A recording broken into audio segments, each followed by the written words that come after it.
Yahweh chose us from the bottom. Yeah, we ran to a couple of problems, but Yahweh still got us. You got a problem, he can solve it. We keep the commandments. We teach our sons and teach our daughters. We pray through Yahshua, the only way that reach the Father. Yahweh chose us from the bottom. Yeah, we ran to a couple of problems, but Yahweh still got us. You got a problem, he can solve it. We keep the commandments. We teach our sons and teach our daughters. We pray through Yahshua, the only way that on a mission to snatch my people straight about that fire. On a mission to snatch the lamb out the mouth of a lion. If you notice he ain't in the fold, leave the 99. To say that brother or sister somehow we left behind. Should I leave the 99 sheep to go back for the one? I mean that's still 99 and that's more than some. Yahshua came for the lost sheep, let's get him young. He might be seeking a change like the prodigal son. Wise as a serpent, homeless as doves, that's how we played. Blocking these fiery arrows, strap on my shoulder faith. Many are called, few are chosen, what the scriptures say. Jeremiah 31:21, the ship's on the way, crossing the Jordan, still waters, we want no trouble that day. Matthew 7:13, enter through the straight gates, broad is the path of destruction, but narrow is the way. Jeremiah 31, for the new covenant we shall wait.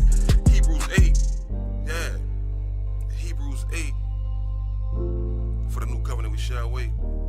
All praise to the Most High Yahweh Elohim, praise Yah.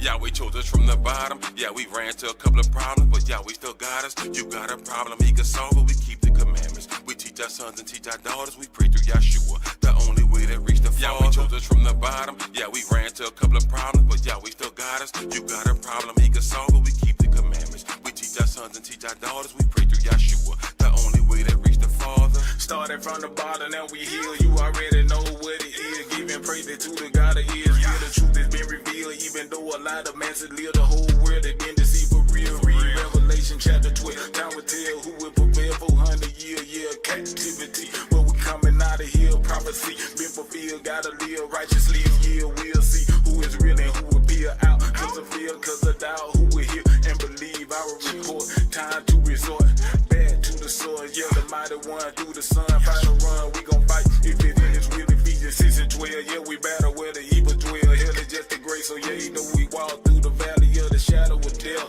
Who shall we feel? Come on. Cause salvation is near, even though it's a war going on. Gotta keep marching on. This is for my pills. Either have the ill heal. It's time to go home, for real. Yahweh chose us from the bottom. Yeah, we ran to a couple of problems, but Yahweh still got us. You got a problem, he can solve it. We keep the commandments. We teach our sons and teach our daughters. We pray through Yahshua, the only way that reach the Father. Yahweh chose us from the bottom. Yeah, we ran to a couple of problems, but Yahweh still got us. You got a problem, he can solve it. We keep the commandments. We teach our sons and teach our daughters. We pray through Yahshua, the only way that reach the Father.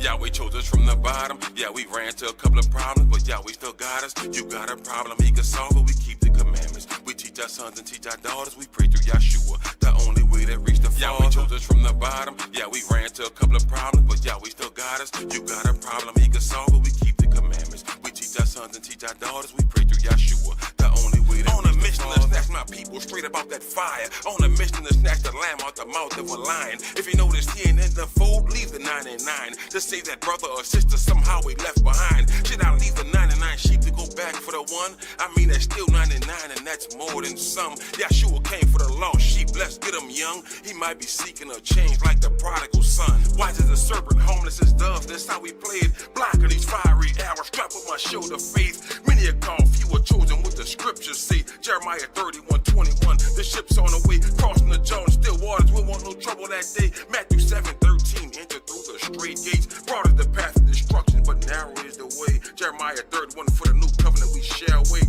Hebrews 8, yeah, Hebrews 8, for the new covenant we shall wait. All praise to the Most High Yahweh Elohim, praise Yah.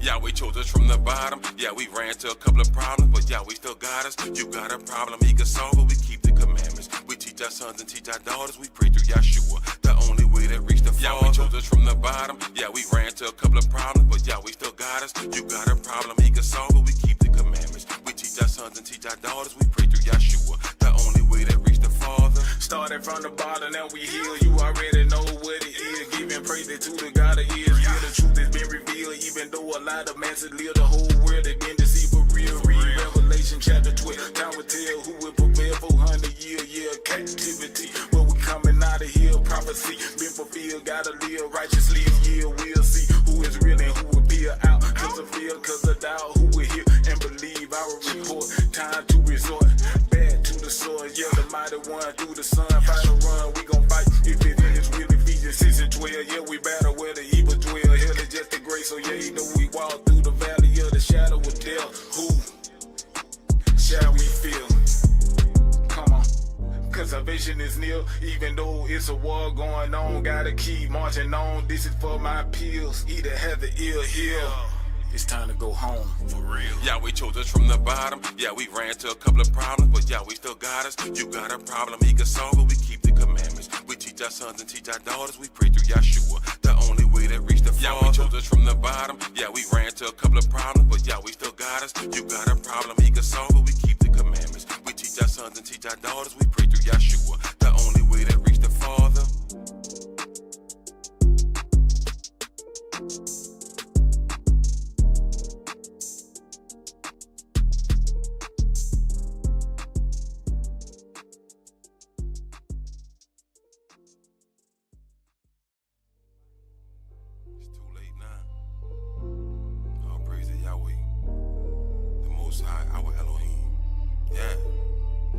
Yahweh chose us from the bottom. Yeah, we ran to a couple of problems, but Yahweh still got us. You got a problem, he can solve it. We keep the commandments. We teach our sons and teach our daughters. We pray through Yeshua, the only way that reach the Father. Yahweh chose us from the bottom. Yeah, we ran to a couple of problems, but Yahweh still got us. You got a problem, he can solve it. We keep the commandments. We teach our sons and teach our daughters. We pray through Yeshua, the only way that on a mission to snatch my people straight about that fire. On a mission to snatch the lamb out the mouth of a lion. If you notice he ain't in the fold, leave the 99. Just say that brother or sister somehow we left behind. Should I leave the 99 sheep to go back for the one? I mean, that's still 99 and that's more than some. Yeshua came for the lost sheep. Let's get him young. He might be seeking a change like the prodigal son. Wise as a serpent, homeless as doves. That's how we played. Blocking these fiery arrows. Strap on my shoulder faith. Many are called, few are chosen. What the scriptures say. Jeremiah 31:21. The ship's on the way, crossing the Jordan, still waters. We want no trouble that day. Matthew 7:13. Enter through the straight gates. Broad is the path of destruction, but narrow is the way. Jeremiah 31. For the new covenant we shall wait.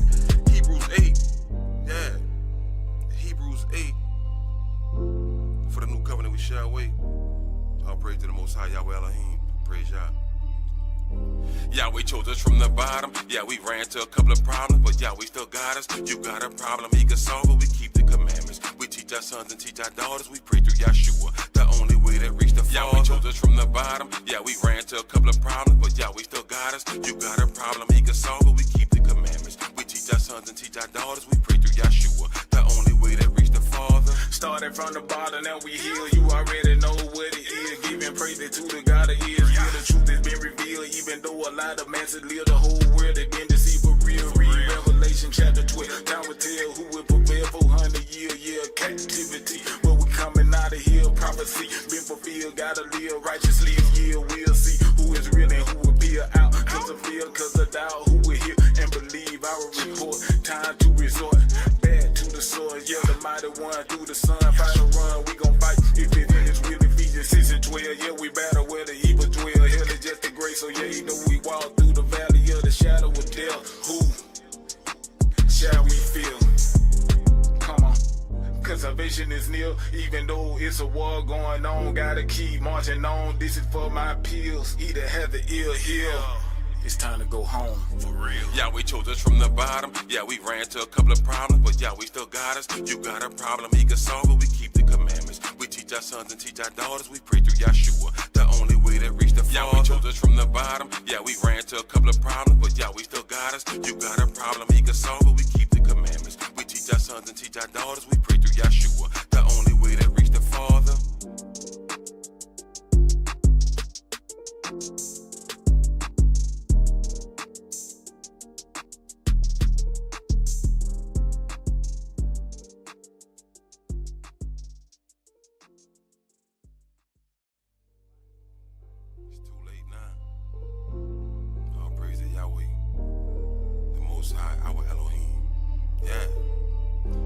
Yahweh chose us from the bottom. Yeah, we ran to a couple of problems, but Yahweh still got us.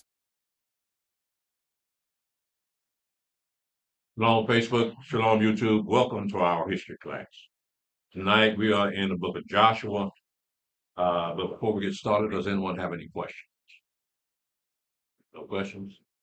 All right, then.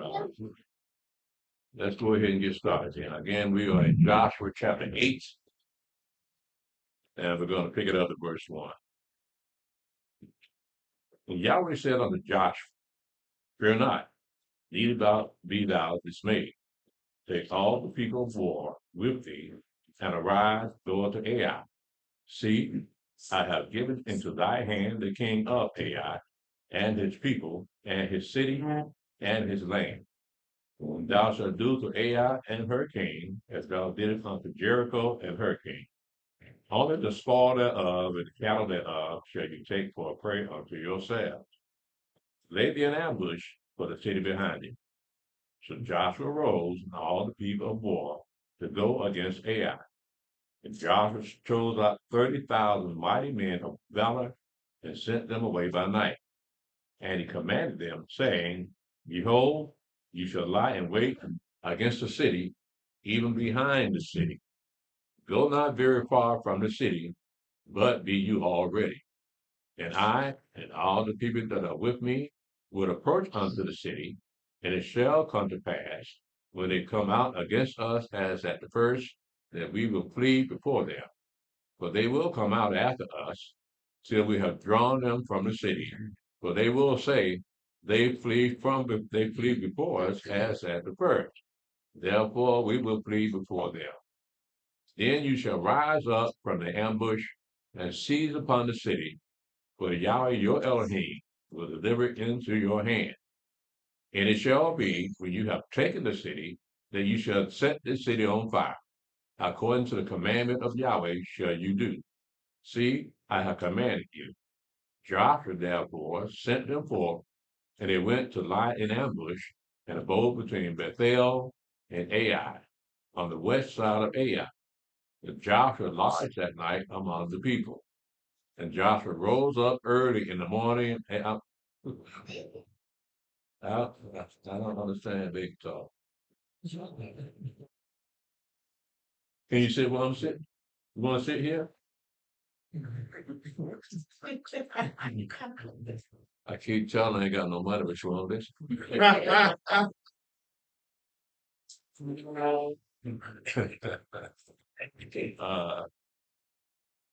Verse 9. Joshua therefore sent them forth, and they went to lie in ambush, and abode between Bethel and Ai, on the west side of Ai. So Joshua lodged that night among the people. And Joshua rose up early in the morning, and numbered the people, and went up, he and the elders of Israel, before the people to Ai. And all the people, even the people of war that were with him, went up and drew near, and came before the city, and pitched on the north side of Ai. Now there was a valley between them and Ai. And he took about 5,000 men, and set them to lie in ambush between Bethel and Ai, on the west side of the city. And when they had set the people, even all of the host that was on the north of the city, and had liers in wait on the west side of the city, Joshua went that night into the midst of the valley. And it came to pass, when the king of Ai saw it, that they hasted and rose up early, and the men of the city went out against Israel to battle, he and all his people, at a time appointed, before the plain. But he knew not that there were liers in ambush against him behind the city. And Joshua and all Israel made as if they were beaten before them, and fled by the way of the wilderness. And all the people that were in Ai were called together to pursue after them. And they pursued after Joshua, and were drawn away from the city. And there was not a man left in Ai or Bethel that went not out after Israel. And they left the city open, and pursued after Israel. And Yahweh said unto Joshua, stretch out the spear that is in thy hand toward Ai, for I will give it into thine hand. And Joshua stretched out the spear that he had in his hand toward the city. And the ambush arose quickly out of their place, and they ran as soon as he had stretched out his hand, and they entered into the city and took it and hasted and set the city on fire. And when the men of Ai looked behind them, they saw, and behold, the smoke of the city ascended up to heaven. And they had no power to flee this way or that. And the people that fled to the wilderness turned back upon the pursuers. And when Joshua and all Israel saw that the ambush had taken the city, and that the smoke of the city ascended, then they turned again and slew the men of Ai. And the other issued out of the city against them. So they were in the midst of Israel, some on this side and some on that side, and they smote them, so that none of them remained or escaped. And the king of Ai took alive, and brought him to Joshua. And it came to pass when Israel had made an end of slaying all the inhabitants of Ai in the field, in the wilderness, wherein they chased them, and when they were all fallen on the edge of the sword, until they were consumed, that all the Israelites returned unto Ai, and smote it with the edge of the sword. And so it was that all that fell that day, both men and women, were 12,000, even all the men of Ai. And Joshua drew not his hand back wherewith he stretched out the spear until he had utterly destroyed all the inhabitants of Ai. Only the cattle and the spoil of that city Israel took for a prey unto themselves, according unto the word of Yahweh which he commanded Joshua. And Joshua burnt Ai and made it a heap forever, even a desolation unto this day. And the king of Ai he hanged on the tree until eventide, and as soon as the sun was down, Joshua commanded that they should take his carcass down from the tree and cast it at the entering of the gate of the city, and raised thereon a great heap of stones that remaineth unto this day. Then Joshua built an altar unto Yahweh Elohim of Israel in Mount Ebal. As Moshe, the servant of Yahweh, commanded the children of Israel, as it is written in the book of the law of Moshe, an altar of whole stones, over which no man had built up any iron, and they offered thereon burnt offerings unto Yahweh and sacrificed peace offerings. And he wrote there upon the stone a copy of the law of Moshe, which he wrote in the presence of the children of Israel. And all Israel and their elders and officers and their judges stood on this side the ark, and on that side before the priests of Levites, which bear the ark of the covenant of Yahweh, as well the stranger as he that was born among them. Half of them over against Mount Gerizim, and half of them over against Mount Ebal, as Moshe the servant of Yahweh had commanded before, that they should bless the people of Israel. And afterward he read all the words of the law, the blessings and the cursings, according to all that is written in the book of the law. There was not a word of all that Moshe commanded which Joshua read not before all the congregation of Israel, with the women and the little ones and the strangers that were conversant among them. Let me see here. In verse 10 of this chapter. Now, what we have here is the strategy that are used to go take the land, right? Well, you got to look at our condition the same way. There has to be a strategy. Saints going to take the kingdom. There has to be a strategy to take that kingdom. Yeah. Even though a valley of Core is going to be a hope for us, like we probably going to mass up in the valley of Core. Like, they know the prophecies too, so we'll probably take a different route coming out the valley of Core than what they did once was AI or Jericho or somewhere. We got to talk about Jericho, you know what I'm saying? Yeah. At what point will we go in, right? That would valley of Core.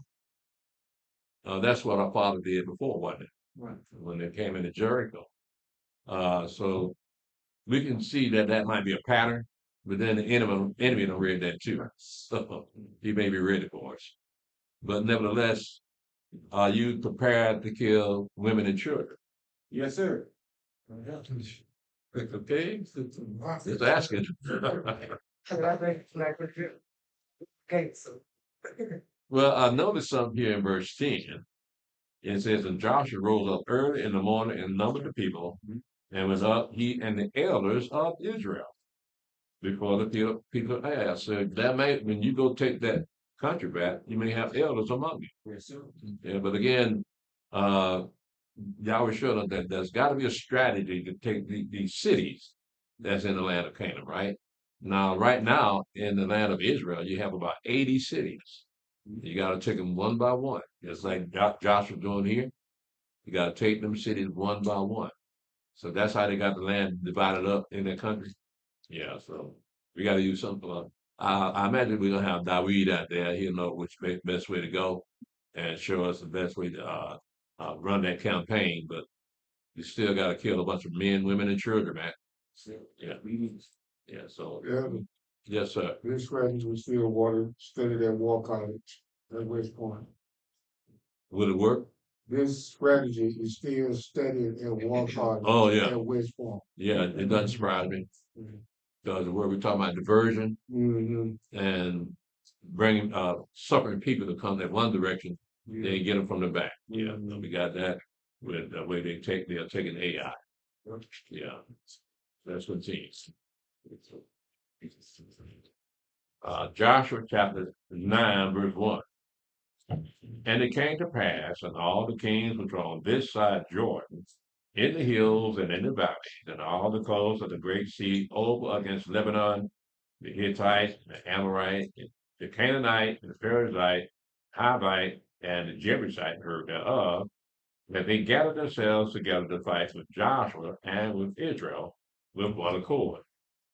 And when the inhabitants of Gibeon heard what Joshua had done unto Jericho and to Ai, they did work wildly and went and made as if they had been ambassadors, and took old sacks from their asses and wine bottles old and rent and bound up, and old shoes and clotted upon their feet, and old garments upon them, and all the bread of their provision was dry and moldy.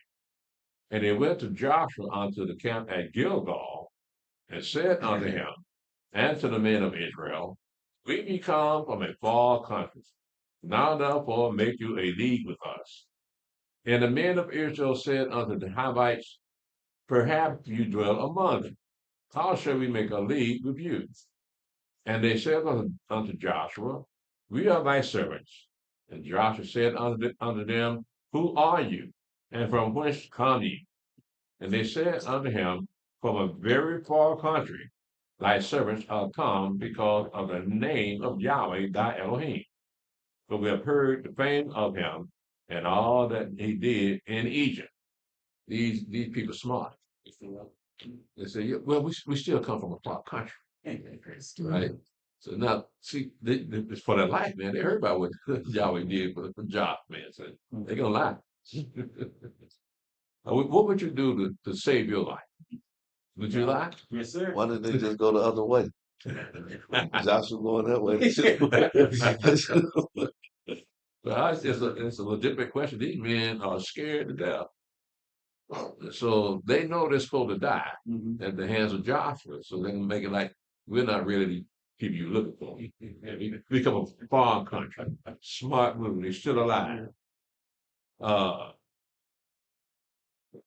And all that he did to the two kings of the Amorites that were beyond Jordan, to Sihon, king of Heshbon, and to Og, king of Bashan, which was at Ashtaroth. Wherefore our elders and all the inhabitants of our country spake to us, saying, take victuals with you for the journey, and to go to meet them, and say unto them, we are your servants. Therefore now make you a league with us. This our bread we took hot for our provision out of our houses on the day we came forth to go unto you. But now, behold, it is dry and it is moldy. And these bottles of wine, which we filled, were new, and behold, they be rent.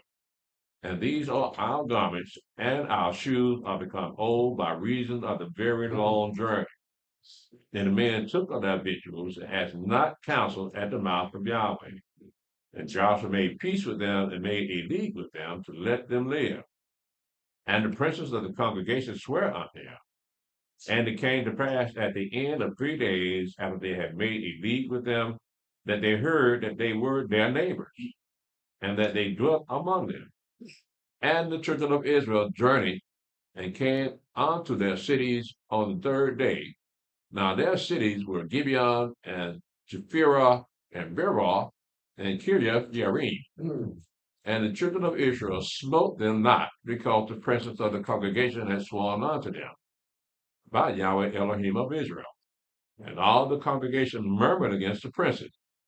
But all the princes said unto all the congregation, we have sworn unto them by Yahweh Elohim of Israel. Now therefore we may not touch them. This we will do to them. We will even let them live, lest wrath be upon us, because of the oath which we swear unto them. And the princes said unto them, let them live, and let them be hewers of wood and drawers of water unto all the congregation, as the princes had promised them. And Joshua called for them, and he spake unto them, saying, wherefore have you beguiled us, saying, we are very far from you when you dwell among us? Now therefore you are cursed, and there shall none of you be free from being bondmen and hewers of wood and drawers of water for the house of my Elohim. And they answered Joshua and said, because it was certainly told thy servants that Yahweh thy Elohim commanded his servant Moshe to give you all the land and to destroy all the inhabitants of the land from before you. Therefore we were sore afraid of our lives because of you, and have done this thing. And now behold, we are in thine hand, as it seemeth good and right unto thee, to do unto us do. And so he did he unto them, and delivered them out of the hand of the children of Israel, that they slew them not. And Joshua made them that day hewers of wood and drawers of water for the congregation and for the altar of Yahweh, even unto this day, in the place which he should choose. Now, do you know what we just read here? It's a fulfillment of the curse on Canaan, right? And remember what the curse was? Because it was Ham that did the deed, right? He saw his father naked. So you look at these, but he cursed Canaan. He said, a servant of servants shall you be, right? So what we have here are the Gibeonites being servants to the servants of Yahweh. So that'll be the fulfillment of the curse. Now, we've heard different interpretations of the curse from different people, saying that Canaan was cursed black, Ham was cursed black, right? I think in the Talmud, they mentioned something about the curse of some large uh, penis. It's overly large, so that's a curse. So, but we see here, when you look at it closely, that fulfills the curse that's agreed in Genesis 9 and verse 25 to verse 27. So these would be the fulfillment of the curse on Canaan, that he would be a servant of servants. Okay. Joshua chapter 10, verse 1. Now it came to pass, and Adonizedek, king of Jerusalem, had heard how Joshua had taken Ai and had utterly destroyed it, as he had done to Jericho and her king, so he had done to Ai and her king, and how the inhabitants of Gibeon had made peace with Israel and were among them, that they feared greatly, because Gibeon was a great city, as one of the royal cities, and because it was greater than Ai, and all the men thereof were mighty. Wherefore Adonizedek of Jerusalem sent unto Hoham, king of Hebron, and to Param, king of Jarmuth, and to Japhia, king of Lachish, and Deber, king of Eglon, saying, come up unto me, and help me, that we may smite Gibeon, for it had made peace with Joshua and with the children of Israel. Therefore the 5 kings of the Amorites, the king of Jerusalem, the king of Hebron, the king of Jarmuth, the king of Lachish, the king of Eglon, gathered themselves together and went up, they and all their hosts, and they camped before Gibeon, and made war against it. And the men of Gibeon sent unto Joshua to the camp to Gilgal, saying, Slack not thy hand from thy servants.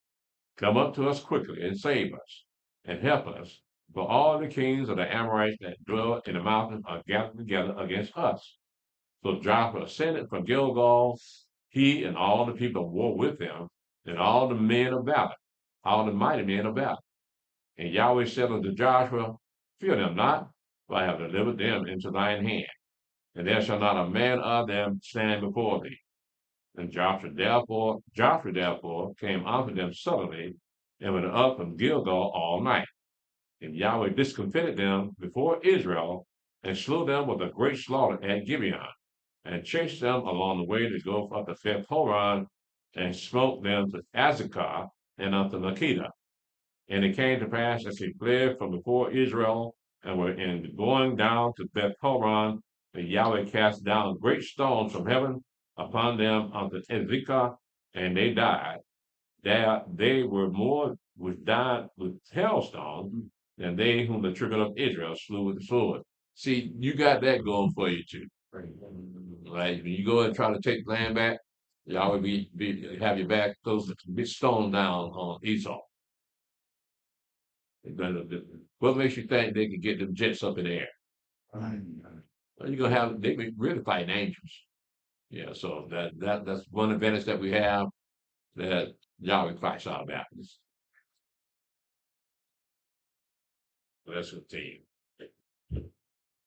Joshua chapter 10, verse 12. Then spake Joshua to Yahweh in the day when Yahweh delivered up the Amorites before the children of Israel. And he said in the sight of Israel, Sun, stand thou still upon Gibeon, and thou moon in the valley of Ayalon. And the sun stood still, and the moon stayed until the people had avenged themselves upon their enemies. Is not this written in the book of Jasher? So the sun stood still in the midst of heaven, and hastened not to go down about a whole day. And there was no day like that before or after it. Then Yahweh hearkened unto the voice of a man. So Yahweh fought for Israel.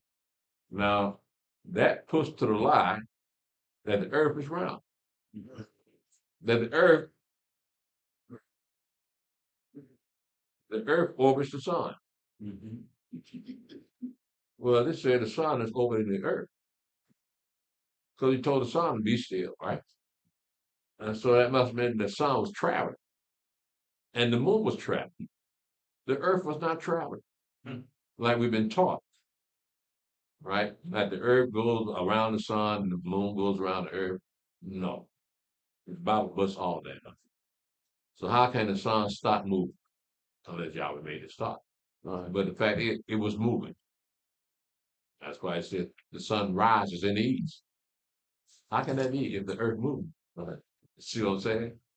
But again, that's what the Gentiles have taught us, and they teach that to our little children in school, and make us sound like the people that believe that the earth is flat. They'll make us look like we're fools. Right. Yeah. Don't know that they've been to the moon? They had to go to the moon while the earth was in orbit, and the moon was in orbit, so they had to time the shot to make sure that the moon was there when they got there.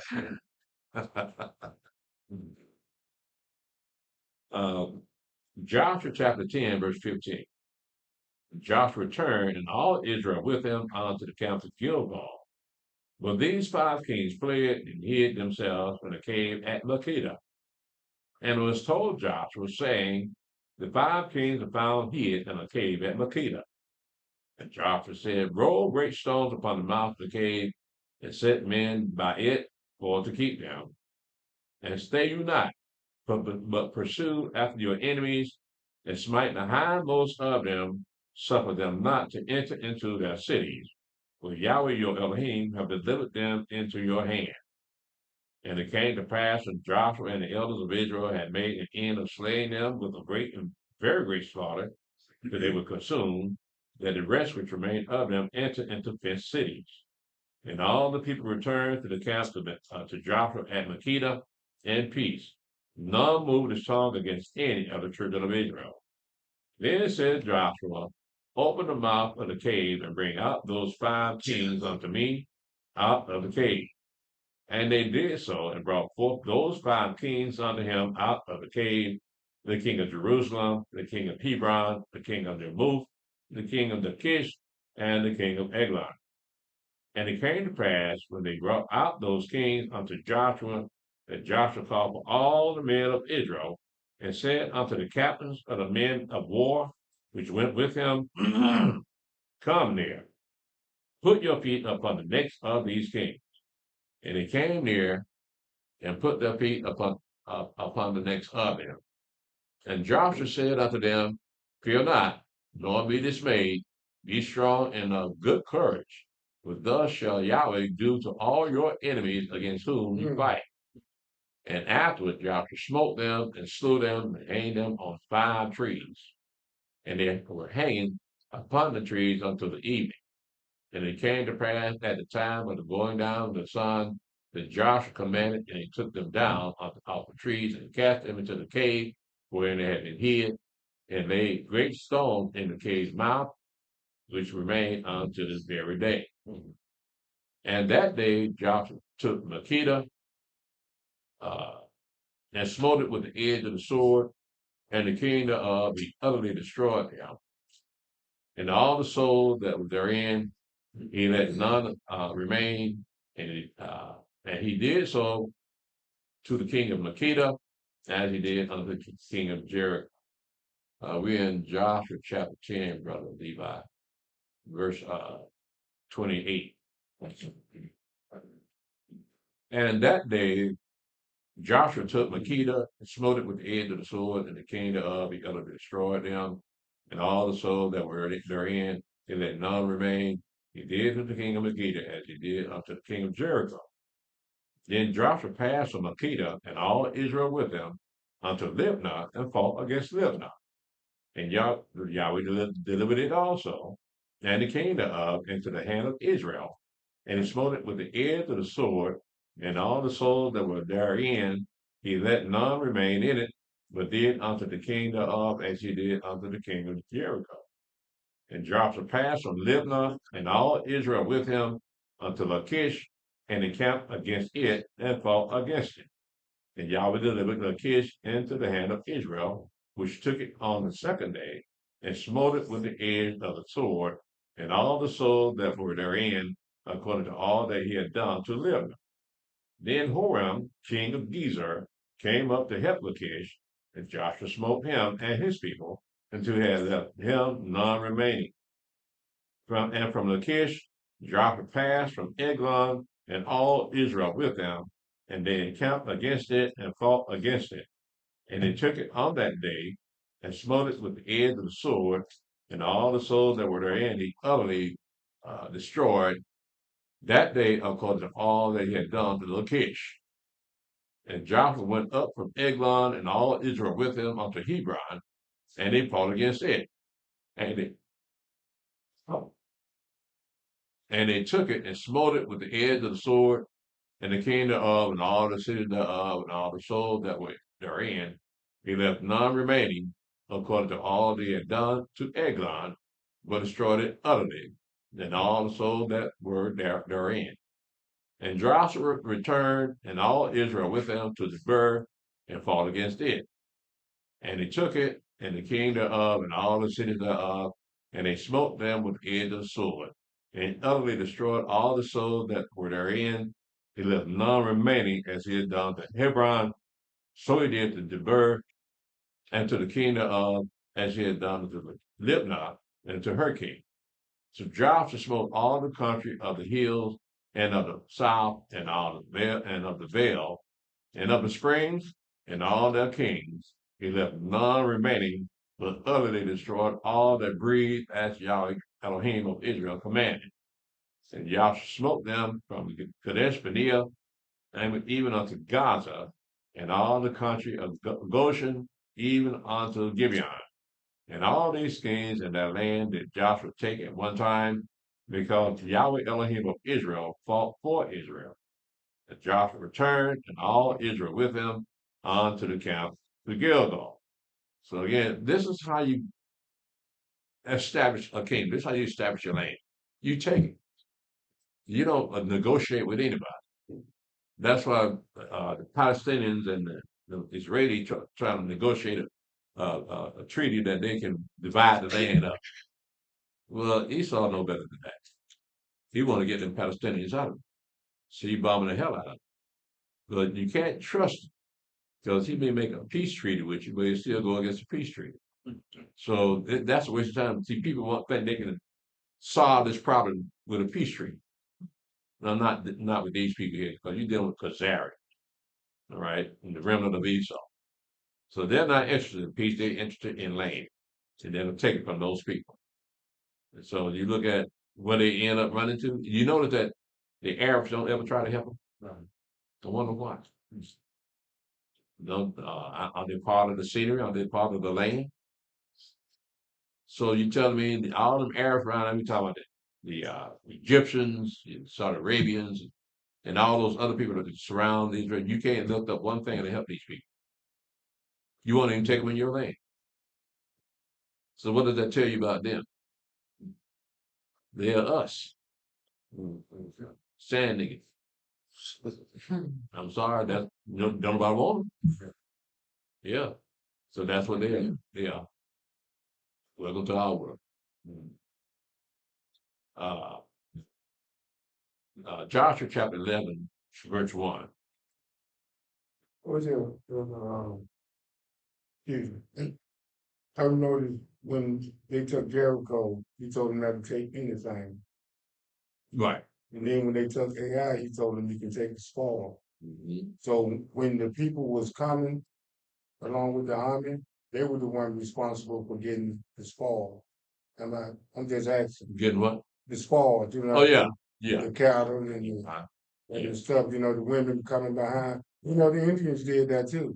Who did that? The American Indians. Yeah, they did that too. The men went out to war, the women stayed home. And the women came behind them and threw scattered. Yeah. There's wounded and dead. Yeah. And one of the things we notice about the battles that take place in the Bible is that whenever Israel fought against its enemies, for some reason, its enemies had a lot of gold or silver. Yeah. You don't hear about Israel going out there with the gold or silver. So I guess it was an economic war for them. But that's what you did back in those days. You took the riches from them. They apparently didn't trust the people back home. So they took the money with them to the battle. So that's what you call spoiling your enemy. But they were fought, their battle strategy was to stand in the ring in front of one another. Right? Now they used that same battle strategy in Europe during the Napoleonic Wars, where they line up crates in each other, cannon against cannon, rifle against rifle. So, but that strategy didn't work for World War I and World War II. They had to change their strategy. They usually, when wars break out, is usually in March when the weather's changing. But now armies are being prepared in the wintertime. So they plan on starting wars at any time of the year. Mm-hmm. So they got to get used to the weather changing on them now, and in cold weather. They got to get used to that. You look at Russian troops, they love that cold weather. And so they're used to fighting cold. That's what they fought Adolf Hitler. And when they tried to go up into Russia, all the Russians had to do was wait them out and let the cold take care of the rest. And they all froze to death. Mm-hmm. Yeah. Nobody liked them Germans. But yes. So they didn't care about it, but nevertheless, that's how wars are fought. Now our fathers in doing this, in this particular, taking the land, they couldn't stand an array against the enemy. They had to come in, rush in, and kill them all off as fast as they could. Right? So the same thing gonna happen to y'all when you go take that kingdom. Right. Yeah, you're gonna have to go in and rush. Well, again, somebody gonna sit back and strategize for you and tell you which way to go, which is the best way to go up in there. Right? Because they're gonna know how the land is. You don't know about the land because you never been there. Yeah, but you gotta have somebody there to show you which way to go. So y'all willing to be David out there with us, and he may lead the charge. So that's what most people are used to, the king leading the charge. So now we gonna be if you out there, you're gonna need that charge. Okay. We don't have to worry too much for it. Now, they don't really have no cattle and stuff like that over there. The gold and That's silver. what- As far as cattle, I don't know about gold and silver. They don't really have much cattle for a spoil, like cattle. Maybe even gold and silver. They don't probably have much. Well, I gold and mean, yeah, silver. you talking about precious stones, Right. that type of thing. Yeah, they got that. You probably have to. It's probably all in their houses too. You gotta understand what The it thing is. about that also, like I said, I went to the doctor out there in the white folk neighborhood, and it was Esau. They live in castles. They don't live in regular homes. These people live large. I ain't seen a broke Edomite yet. I haven't seen any on the exit ramp holding up a sign. You're never gonna see those people doing that because they look out for one another. But all you see is us and white people. Now you see Indians too. They're from India, they be out there with their little families, holding them signs up, man. Oh, wow. Yeah, but not Esau. Yeah. Elder, can you bring me on point, for what, when we look at what Israel's doing to the Palestinians? And, we know they're from Russia and Germany. And, over there, Zelensky. So, okay, can you bring me on point? So I feel I'm on point, but I'm unsure because when I'm engaged in a conversation with people, I want to make sure I'm telling them the right thing. I know they're not supposed to be there. I understand that. So can you bring me on point so far as they're starving the people, bombing the hospitals and all this and that. And at one point, they wouldn't let them into Egypt at one point, but they did take some, right? So these people that's there, these people are from Jordan, if I'm not mistaken. The Palestinians, okay, and when America came in and unarmed them so they couldn't fight and all this. So what Benjamin Netanyahu is doing, I understand what Trump is trying to do. He's talking about the real estate, this and that. So is by him starving these people with the blockade of this and that, I know it's prophecy, but at the same time, help me to understand when what Benjamin Netanyahu is doing, why he is doing what he's doing to these people. Well, it's called the Greater Israel Project, right? Okay. So they had to be out of the land. And Palestinians, and we know they are Moab and Ammon. Yes, sir. But they will have to go, and they will, according to prophecy, Yes, sir. they're going to be destroyed anyway. Right. Right? They're not in their land according to prophecy. Yes, sir. So their land is called Jordan now, Mhm. right? But you know that that's their land. It's called Jordan. Yes. So that's where they belong, but they don't remember being there, Okay. Okay. right? But nevertheless, in the end of it, none of them will be part of the children of Israel. Right. So they're disbarred from being part of us. So you can have the Gentiles be part of us, you have anybody else be part of us, but not those Moab and Ammon. Yes. Because of what the father did back in the day, Balak and Balaam. Yes, sir. Yeah, they caused them a lot of problems. Yeah. But eventually they're all going to be destroyed along with Esau. Mhm. And so what Esau is doing is something that we're going to do ourselves, Right. right? But they don't know that they're doing our job. So it makes it a little bit easier for us. Okay. But again, it's not for their own selfish reasons. It's part of the Greater Israel project. They have read Ezekiel. Yes, sir. And they can see that the land was spread it out Mhm. as far as compared to the first time when they went into the land. Yes. We're going to have a little bit more space this time, and Syria is in the way. Okay. Right? So our land is supposed to go up to Damascus. It didn't say that Syria going to be done with it, but our border will go up to Damascus. Yes. It wasn't like that before. So it's going to, and that's what they're doing for the Ezekiel's plan, but really it's keeping us from doing a whole lot of work. Yeah. Yeah. So when I'm talking to people, they feel in a certain kind of way. And I ain't trying to get on board with them, but you know, they look at it from a natural standpoint. Yeah. From the spiritual. Yeah, it's brutal. Yes. Well, I'm pretty sure they thought this was being brutal too. Because whereas today they just drop a bomb on those people, right? They ain't got to even be there. Yeah. Well, this the way they fight here, they got to be close up Yes.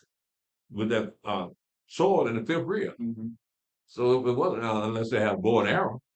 But this was close hand-to-hand fighting. Yeah. I was just thinking about that too when we was reading it. Said they was hanging their body Yeah. on trees. That's got to be a bloody sight. You know what I mean? Yeah. And then, like, why would they be hanging them on trees? Maybe so the other people can see Yeah. that fear. Yeah. But that's what that's all about. Mm-hmm. Terrorizing people. They did it to us too. Mm-hmm. Right? They left our bodies hanging on trees to keep us in line. Always in fear of the white man. And it worked.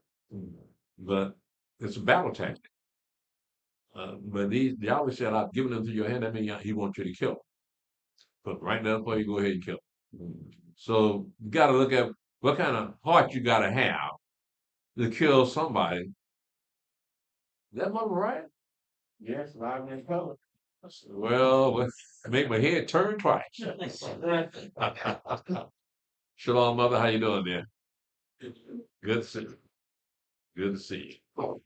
Yeah. They was also keeping the law because Joshua commanded them to be taken down that evening. Because you defile the land. Exactly. Right? So, but this is our beginning. Mm-hmm. And like I said before, it's got to happen again. Yes. The wilderness experience got to happen again, and the taking of the land back is got to happen again. They got Joshua doing it here, but y'all will be King David doing it for us, and you can't hurt him, right? So don't forget now, our fathers had those angels out there too. So don't think that ain't gonna happen again. That's why Yahweh left the story for us to see how the things were done the first time. Yahweh helped our fathers out. Even though at the time this was happening, they had them gods on. Mm-hmm. It's not going to be like that this time.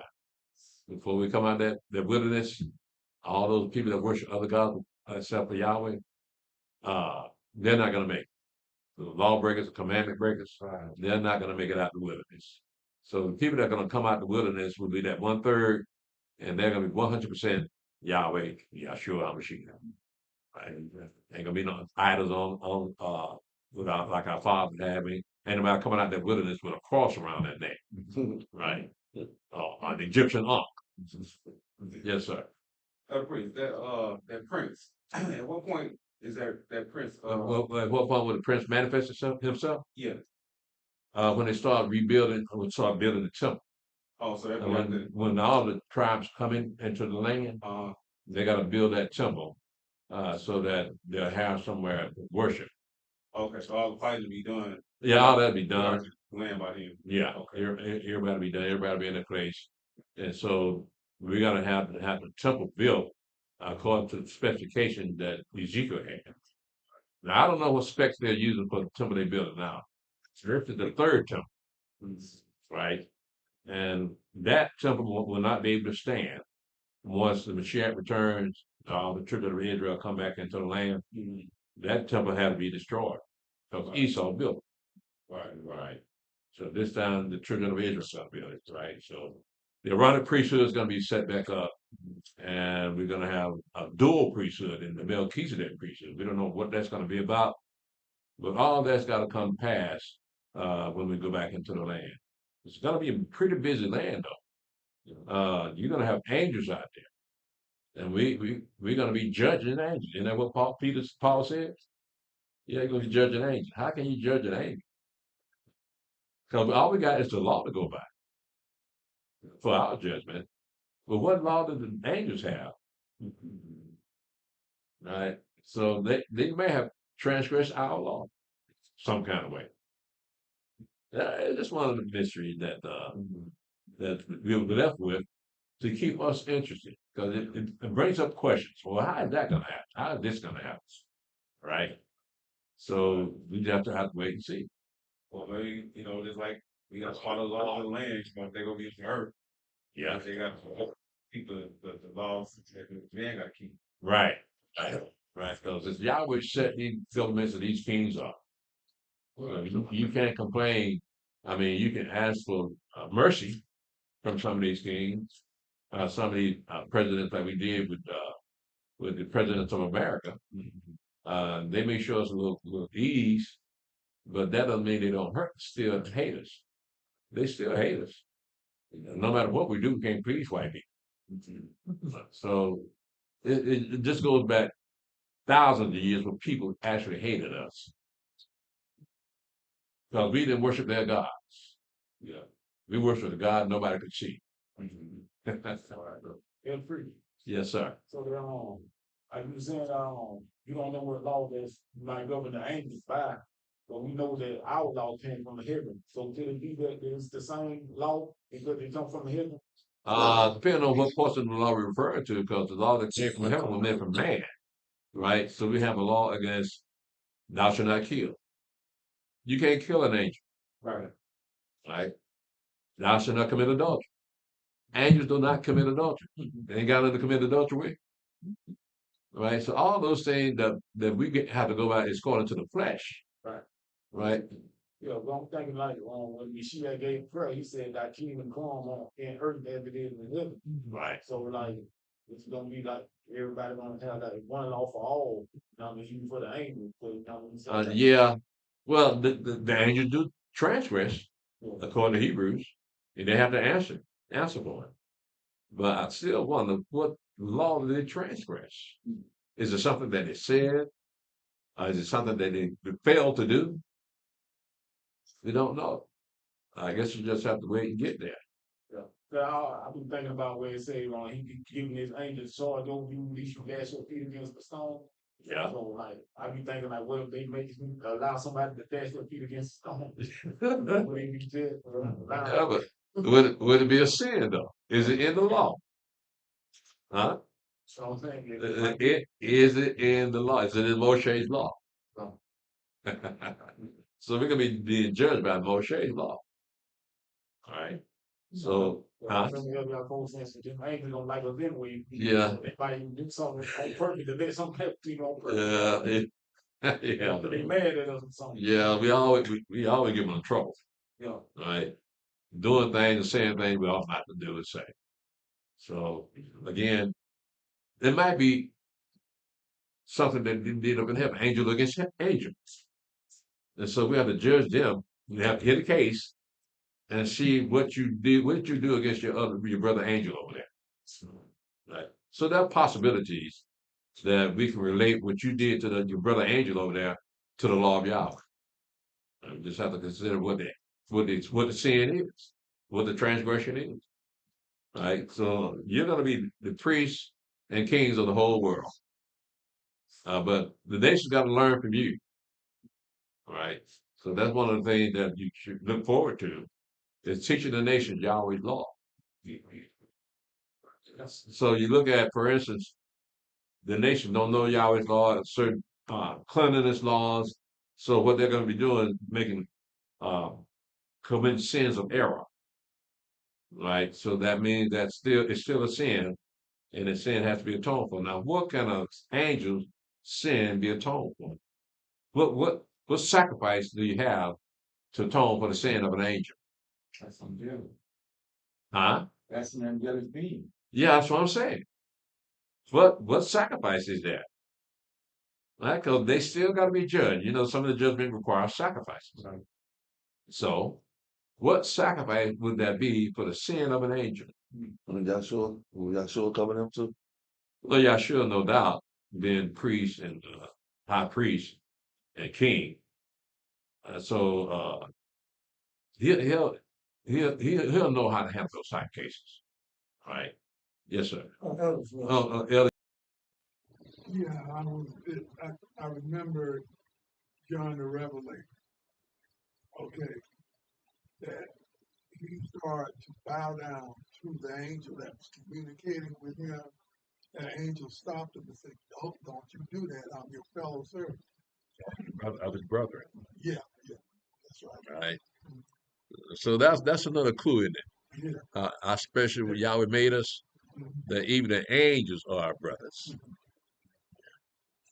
Yeah. Okay, once you set up, and you gotta go out and teach these nations, and there are nations that just like say they don't want to fly, and just take and just handle that, or we will have to handle it as far as okay, these nations don't want to fly, you know what I mean? So Keep my ways, they're like, hold on, we take them out, the angels go take them out. The angels will be out in their time. we're talking about judgment upon people that refuse to obey. Right. Who will be judging us or the angels? I mean, when we take the people out there, I know they don't obey, they have to die, right? But we do that with the angels. Killing them? Right. You kind of hardcore, man. I know, bro. I hope he ain't my judge, man.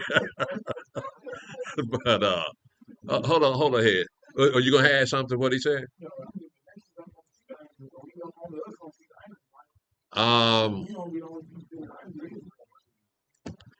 It didn't make that clear. They're gonna see us definitely, but will they see the angels that are with us?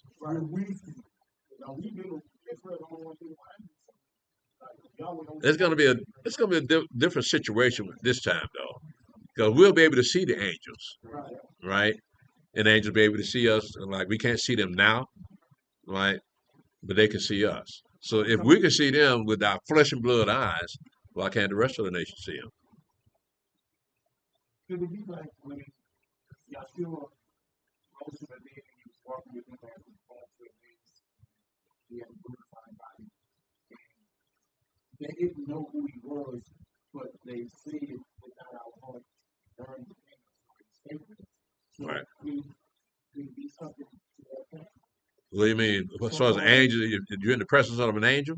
Yes. Will you feel it? You won't feel it unless he wants you to feel it, right? Because what are angels? They're messengers. Well, they don't appear before you unless they got something to tell you, right? But the question is, will they be around us like regular folks? That's what Paul said. You're gonna judge angels. They got to be on lockdown or something for us to get something. They got to sit still and be judged, whatever that judgment is going to be. So if they're going to be judged, then everybody should be able to see the judgment of that angel. Right. But again, it's rhetorical.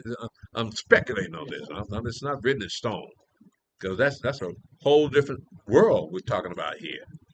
Because we're going to be seeing things that we've never seen before. What are you going to say, man? Well, I don't think it's necessary for the nation don't want to fly.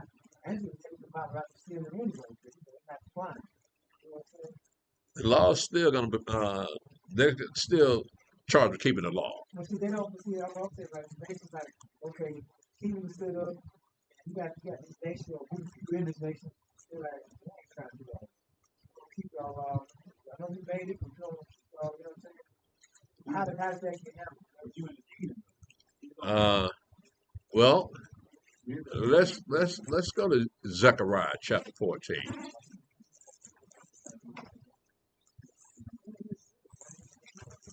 Y'all remember where I was when we get back to Joshua? Okay, I forgot already.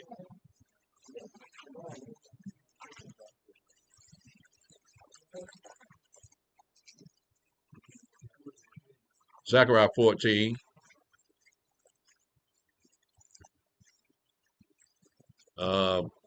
I'll pick this up at verse 16. And then I'm going to go to Isaiah chapter 60.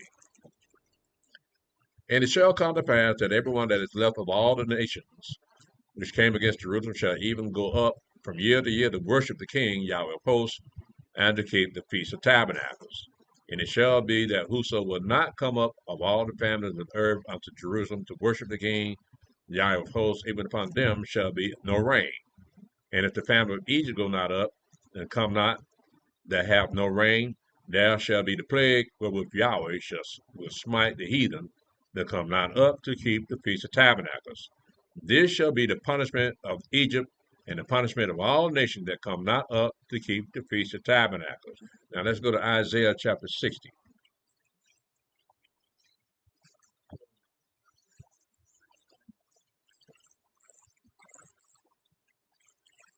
Now this is during the time of the kingdom of heaven. Isaiah's prophesying about all the children of Israel are back in the land by now, right? and this is I'm gonna pick this up at verse 11 to show you where you will be in that kingdom. It's Isaiah 60 verse 11 and 12. It says, "Therefore thy gates shall be opened continually; they shall not be shut day nor night, that men may bring unto thee the wealth of the Gentiles, and that their kings may be brought. And for the nation and kingdom that will not serve thee shall perish; yea, those nations shall be utterly wasted." So that's what's going to happen. If you refuse to keep Yahweh's law, Yahweh going to kill you. I don't know how he going to kill him. Could kill him by the plague. That's why it normally uses. He killed us by the plague. So it ain't like he got to get out there and fight anybody. Yes, sir.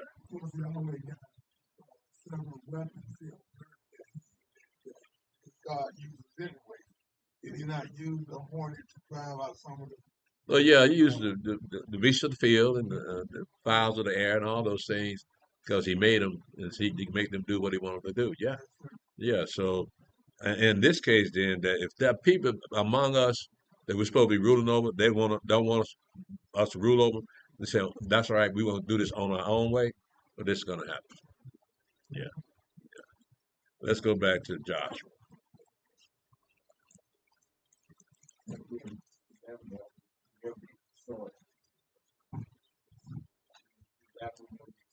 Never get started. Never did start. That was to be 11 and 1. All right. Thank you, sir.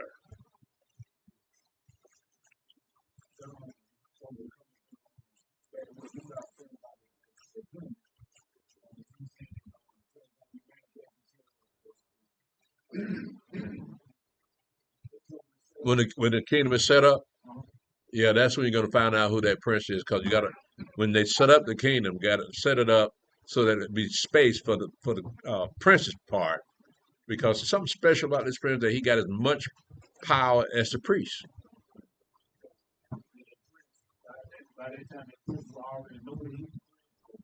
I'm pretty sure by then he know.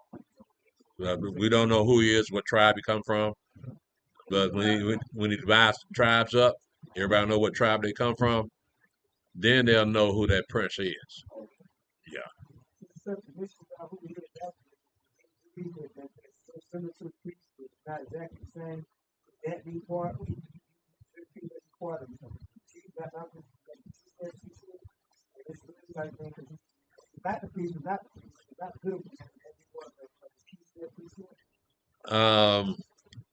Yeah, that's the question though.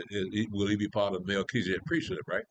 Well, it sounds like he'd be more of the Aaronic priesthood because he'd be offering up sacrifices, not for only him, the people, but for himself too. So this man is sinful flesh. It's just a regular man, but the same prince is going to have sons. So that puts him as an earthly prince among the children of Israel. But again, that prince is a mystery because he's not in the law. In the book of Ezekiel, it goes back over the law that you're going to be keeping, but they added the ingredient of a prince. He's got a different. It doesn't say he's a Levite though. It doesn't say he's a priest, but he will be offering sacrifices. No one else's title or job is to offer sacrifices but the Levites. So it's a mystery. So it'd be interesting to see who this guy is. Yeah, he's gonna have sons. No. What makes you think he's gonna be resurrected? We don't. I don't know. I'm not gonna sit here and lie. Yeah. It could be among us now. Might be you.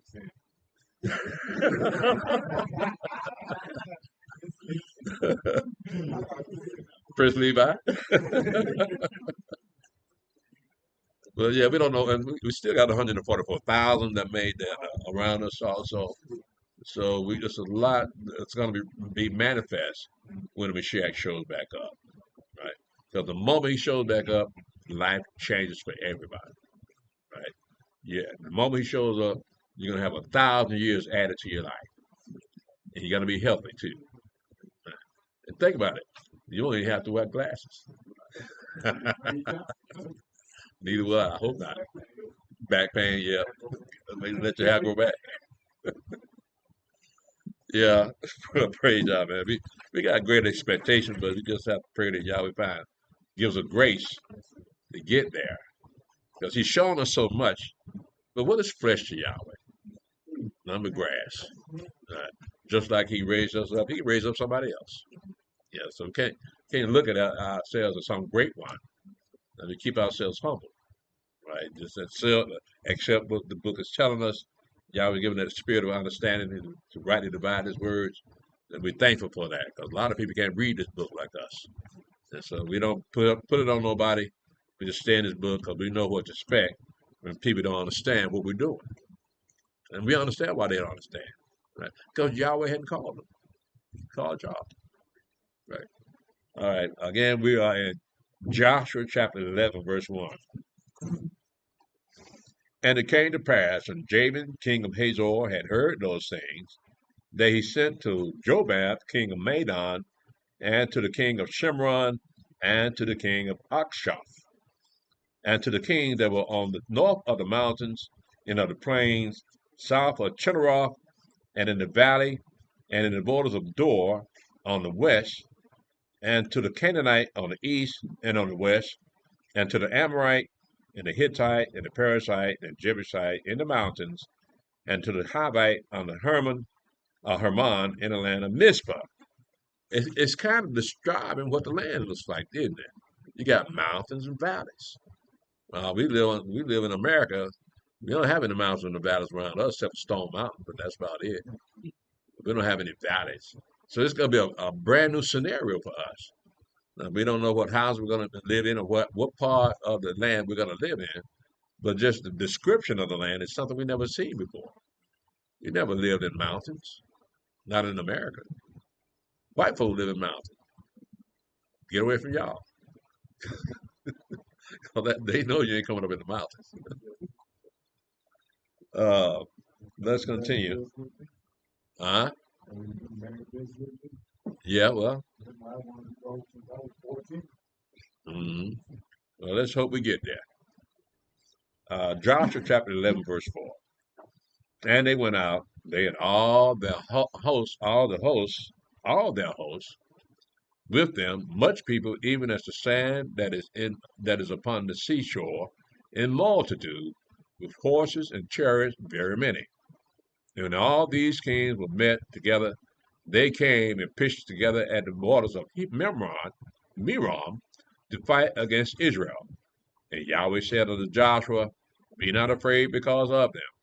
For tomorrow, about this time, will I deliver them up all slain before Israel, and thou shalt hold their horses, and burn their chariots with fire.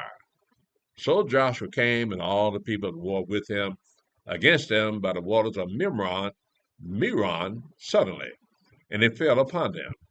And Yahweh delivered them into the hand of Israel, who smote them, and chased them unto great Zidon, and unto Misrephoth-Maim, and unto the valley of Mizpah eastward, and they smote them until they left them none remaining.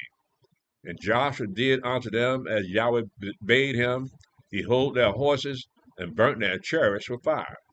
And Joshua at that time turned back, and took Hazor, and smote the king thereof with the sword, for Hazor before time was the head of all those kingdoms. And they smote all the souls that were therein with the edge of the sword, utterly destroying them. There was not any left to breathe, and he burnt Hazor with fire. And all the cities of those kings, and all the kings of them, did Joshua take, and smote them with the edge of the sword, and he utterly destroyed them, as Moshe the servant of Yahweh commanded. But as for the cities that stood still in their strength, Israel burned none of them, save Hazor only. That did Joshua burn. And all the spoil of these cities, and the cattle, and the children of Israel took for a prey unto themselves. But every man that smote with the edge of the sword, until they had destroyed them, neither left they any to breathe. As Yahweh commanded Moshe, his servant, so did Moshe command Joshua. And so did Joshua. And he left nothing undone of all that Yahweh commanded Moshe. So Joshua took all that land, the hills and all the south country, and all the land of Goshen, and the valley, and the plain, and the mountain of Israel, and the valley of the same, even from the Mount Halak that goeth up to Seir, even to Baal Gad in the valley of Lebanon, on the Mount Harban, and all their kings he took, and smote them, and slew them. Joshua made war a long time with all those kings. There was not a city that made peace with the children of Israel, save the Hivites of the inhabitants of Gibeon, all other they took in battle. For it was of Yahweh to harden their hearts, that they should come against Israel in battle, that he might destroy them utterly, and that they might have no favor, but that he might destroy them as Yahweh commanded Moshe. And at that time came Joshua and cut off the Anakims from the mountains, from Hebron, from Debir, from Anab, and from all the mountains of Judah, and from all the mountains of Israel. Joshua destroyed them utterly with their cities. There was none of the Anakims left in the land of the children of Israel. Only in Gaza, in Gath, and in Ashdod there remained. So Joshua took the whole land according to all that Yahweh said unto Moshe, and Joshua gave it for an inheritance unto the unto Israel according to their divisions by their tribes, and the land rested from war. Let me see here. I'm not going to read chapter 12 because it's very tedious reading, talking about the kings of the people that they destroyed. Also in chapter 13, it speaks about the dividing of the land, a lot of details involved in that. Also in chapter 14, let me read, tell you what, chapter 14, man, I'll read down to verse 9, I believe. In chapter 14, it says, and these are the countries which the children of Israel inherited in the land of Canaan, which Eleazar the priest and Joshua the son of Nun and the heads of the fathers of the tribes of the children of Israel distributed for an inheritance to them. By lot was their inheritance, as Yahweh commanded by the hand of Moshe, for the 9 tribes and for the half tribe. And Moshe had given the inheritance of 2 tribes and a half on the other side of Jordan, but unto the Levites he gave none inheritance among them. For the children of Joseph were 2 tribes, Manasseh and Ephraim. Therefore they gave no part unto the Levites in the land, save cities to dwell in, with their suburbs for their cattle and for their substance. As Yahweh commanded Moshe, so the children of Israel did, and they divided the land. Then the children of Judah came unto Joshua in Gilgal, and Caleb the son of Jephunneh, the Kenizzite, said unto him, Thou knowest the thing that Yahweh said unto Moshe, the man of Elohim, concerning me and thee in Kadesh Barnea. 40 years old was I when Moshe, the servant of Yahweh, sent me from Kadesh Barnea to espy out the land, and I brought him word again as it was in mine heart. Nevertheless, my brethren that went up with me made the heart of the people melt, but I wholly followed Yahweh my Elohim. And Moshe sware on that day, saying, Surely the land whereon thy feet have trodden shall be thine inheritance, and thy children's forever, because thou hast wholly followed Yahweh my Elohim. And now, behold, Yahweh have kept me alive, as he said, these 45 years, even since Yahweh spake this word unto Moshe, while the children of Israel wandered in the wilderness. And now, lo, I am this day 85 years old. And yet I am as strong this day as I was in the day that Moshe sent me. As my strength was then, even so is my strength now, for war, both to go out and to come in. Now therefore give me this mountain whereof Yahweh spake in that day. For thou heardest in that day how the Anakims were there, and the cities were great and fenced. If so be Yahweh will be with me, then I will be able to drive them out, as Yahweh said. And Joshua blessed him, and gave unto Caleb the son of Jephunneh Hebron for inheritance. Hebron therefore became the inheritance of Caleb the son of Jephunneh the Kenizzite unto this day, because that he wholly followed Yahweh Elohim of Israel. And the name of Hebron before was Kiriath Arba, which Arba was a great man among the Anakims, and the land had rest from war. So you understand Caleb was not of the children of Israel, right? He was a Kenizzite. He was nomadic people. And we don't know whatever happened to the rest of them. More than likely, they suffer the same fate that most nomadic people suffer. They get absorbed into the people that they're dwelling among. So this is what happened with Caleb. He got absorbed into the children of Israel. Okay. Um, let's skip over chapter 15, 16, and 17, because again, this is the vision of the land. 18 and 19. Let's see here. Let's pick it up at chapter 20 and verse 1. And Yahweh also spake unto Joshua, saying, Speak to the children of Israel, saying, Appoint out for you cities of refuge, whereof I spake unto you by the hand of Moshe, that the slayer that killeth any person unawares and unwittingly may flee thither, and they shall be your refuge from the avenger of blood. And when he that doth flee unto one of those cities shall stand at the entering of the gate of the city, and shall declare his cause in the ears of the elders of that city. They shall take him into the city unto them, and give him place that he may dwell among them. And if the avenger of blood pursue after him, then they shall not deliver the slayer up unto his hand, because he smote his neighbor unwittingly, and hated him not before time. And he shall dwell in that city until he stand before the congregation for judgment, and unto the death of the high priest that shall be in those days. Then shall the slayer return and come unto his own city, and unto his own house, unto the city from which you fled. And they appointed Kadesh and Galilee, and Mount Naphtali, and Shechem, and Mount Ephraim, and Kir Abba, which is Hebron, in the mountain of Judah.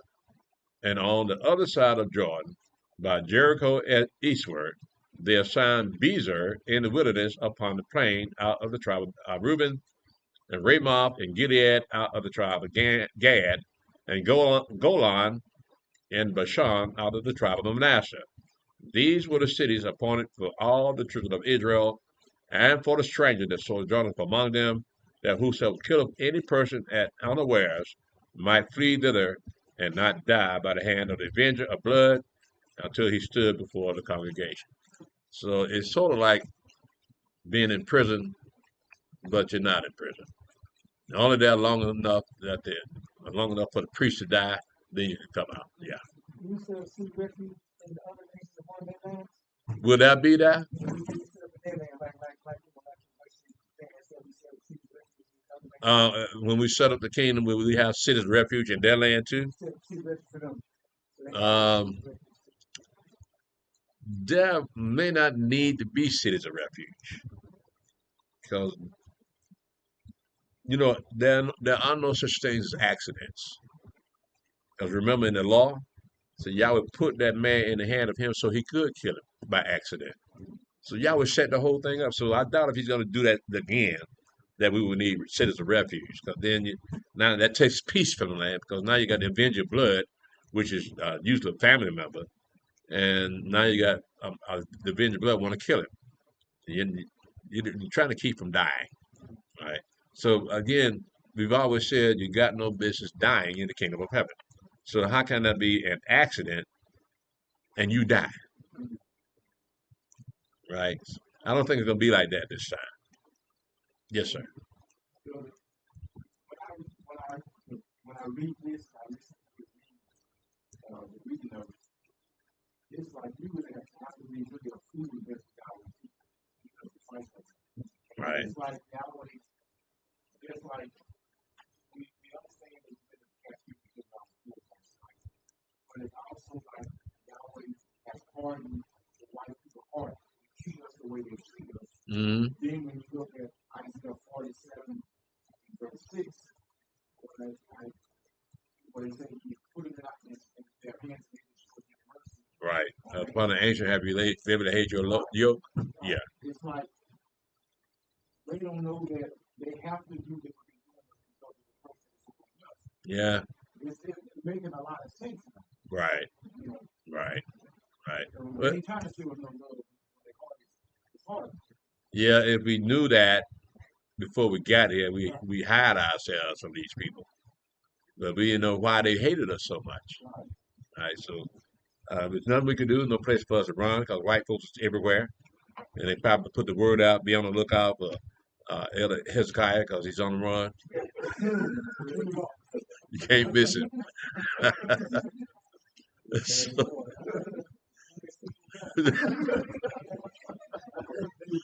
so, so we didn't stand a chance. But then Yahweh again, He put us in this situation to chastise us because of the sins of our fathers. So now we know why they hate us. You know. It's just But like in Egypt, he did what he did. Now he used you to chastise his people. Now he gonna use you to chastise your hand on the people. yeah, you touch an apple of His eye. Yeah, they think they've gotten away with murder. Of course. No, no, no, no, no. It's gonna be a resurrection. You got to face that great white throne of judgment. You're gonna face. You're gonna answer for the charges that you did against Yahweh's people. And all of a sudden, you're gonna realize when they open up the book, your name ain't gonna be up in there. I have a question. Yes, sir. So in other words, you say that the Bible says obedience is better than sacrifice. So everybody's not gonna believe it's gonna be a burning sacrifice. A burnt It's sacrifice. gonna be a burning sacrifice. Well, in the lake of fire? It's a burning sacrifice, man. Not quite. A sacrifice. A sacrifice is something that you give up unwillingly. Like you ain't gonna be. Yeah, you're gonna willingly give this up. Because these are the wicked in the world. But they We're talking about murderers and no, what abominations and all that. I was saying is they were disobedient. Well, yeah, So obedience is better than sacrifice. yes. It's gonna be a great cookout. Basically, get rid of the people that he don't want. They'll never get done. All right, Elder. You know what I'm saying? Yeah, I know. Your, Like an execution, do it your way, you your barbecue fish, I know all about it. Hey. It's like with a lot of white people I've seen online, whatever, they come up online. A lot of white people, they feel like their punishment is coming now. Like it's not going to be. I get that vibe from like they feel like, their punishment is coming soon. Like it's not just when he returns to judgment. It's like they feel like they're going to be punished now. Like like sometimes I don't know how to say it, but like their punishment is going to come. Like for their people, like they feel like it's coming. Like you can get them, you can secure it. So like it's not like time to release it. I mean that's how it feels like it's coming. You talking about what kind of sin you referring I'm to? talking to Gentiles, right? Like, you said that's waking up and realize and say, okay, y'all told me Oh, they feel like their punishment is gonna come down. Like it's coming. You see what I'm saying? well, I've seen that, Yes, and yeah, they're scared to death. yes, they are. So, but long as we're here, nothing's gonna happen to them, Right. right? So we're here too. So if they drop a bomb on white folks, they're gonna drop that bomb on us too, because we intermingle with them, right? So long as we're here, they safe. But they got to get up out of here though. Yes. Yes, sir. You help me to understand something. I have two sons, right? Mm-hmm. In interracial marriage. Mm-hmm. Married to I wanted to make sure I was telling Meshach and his wife truth because we're facing the same thing with my boys, with her and Meshach. Now, as I read to see how our forefathers had when they were in the land, other people's land, they were intermarried, married with other people's land, and then at some point they had to put them away. So, with my son, even though they are not in truth, when that time to leave, now correct me if I'm wrong, when we go leave here and get ready, get on the ship and get up out of here. And his wife gonna have to go with her people because this is what I'm thinking. I just want to make sure I'm getting the scriptures together so when I sit down, well, when y'all will allow him to come in and talk to me, because right now they ain't receiving nothing. Yeah, I know. But I wanted to me and Aisha was talking and he was talking to Meshach, right? I just want to make sure that I was telling them the right thing. But Because we was facing the same thing with my boys, right? yeah, Misha got to go back to his own people with his wife and children, Yes, sir. right? So your sons married outside of their people, right? Yes, sir. Yes, sir. So what's going to happen to them? Well, if they don't believe in Yahweh, don't believe in the Shek Yahshua, well, you know what's going to happen to them, Yes, sir. Of course. right? So it won't have anything to do with the marriage to somebody outside of the people, Okay. right? It'll be by their own behavior that they'll be judged. Yes, sir. So everybody's going to be judged according to the law. Your son never kept the law? Yes. I can't answer that, bro. Actually, it's Yahweh's grace and mercy that He may save your boys, maybe for your sake, right? Yeah. But if it's a man, if you can marry a woman outside, that woman still calling that woman kids to go there and put somebody. That's not what Elder Yaakov taught us. Elder Yaakov said that, yeah, if he's a Hebrew Israelite that's going to be in that wilderness, she's got to go back to her own people, right? And wait till all that is over. Then later on, when the kingdom is set up, they can come back together as a family, right? Because remember, Ruth was a Moabite. Yeah. But Boaz didn't marry Ruth. Where would David come from? Right.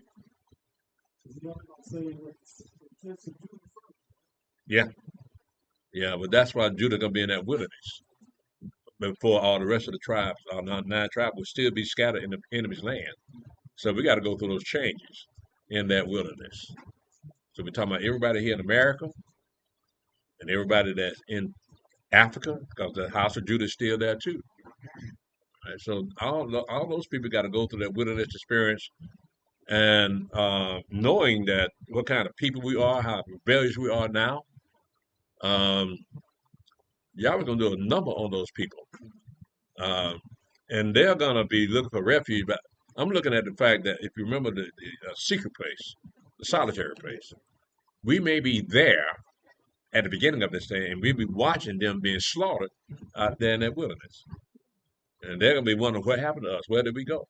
Well, Yahweh's protecting us. Yeah. There's nothing going to happen to us. But after that 3.5 years is up, that's when we got to go through those changes of going through that the trial to purge us of all the wickedness that we've learned here in America. Because we learn a lot of foolishness here. And you don't find anybody acting foolish in the Bible. We got to be like these people here. Serious.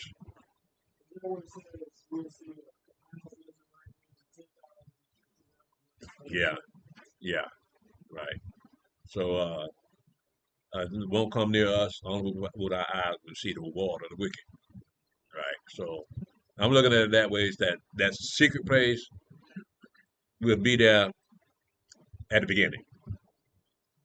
Right. I'm just guessing. But I believe at the beginning because we see what's happening to those people. It's not gonna be pretty. And if it's a secret place, that means they won't be able to find us. Yeah. We can see them, but they can't see us. Well, that verse that just said, I always think about it, that verse, they just take everybody in the room, you know, and that verse, for 1,000 fall on our right side, 2,000 on the left side, it's like we mixed in among them. The secret place like mixed in among everybody, it's just not happening. It's like, you know, we in the midst of many people in the midst of it, just dying around us, but ain't nothing happening. That's kind of like, just like, all of us in this room, it's hard for me to imagine sometimes, like, I was going to go that to the mic and be separate, you know what I'm saying? No, well, how you said that verse, how that verse speaks, I mean, I was going to, like, not separate, like in the midst of it. yeah, yeah. That verse speaks to me. Now, I could guess, but nevertheless, the land, we can't dwell among the dead bodies, right? If we're going to be fed there for 3.5 years, that can't be around dead bodies. So it's got to be in another part of the wilderness that's going to happen. Okay. You ever wonder what happened to all these people that got killed here, our fathers, when they conquered the land? I don't know. Because they're just now finding some of the gladiator, the chariot wheels in the Red Sea. And they timed it, they rated active time, timed it to back during the time of Moshe. So the story of our fathers coming to the Red Sea is verified by the chariot's wheel. Yeah. So a lot of people thought that this was just a fantasy. That really never happened. I'm sorry. It's not we're not a fantasy. You see us all the time. You get mad at us, but we're still not a fantasy.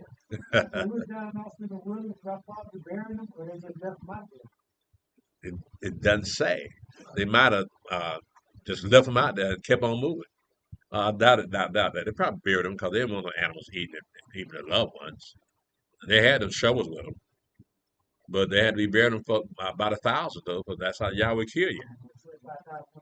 Yeah, yeah. Biblical proportions. Yeah, so I imagine they found time to bury those bodies. They had Joseph's body out there with them all for 40 years, right? And they made sure he couldn't come into the camp. Whoever carried that sarcophagus, they couldn't come into the camp until they were ritually clean. So you think we might be burying them in the wilderness like this time of wilderness? All the people down in this time?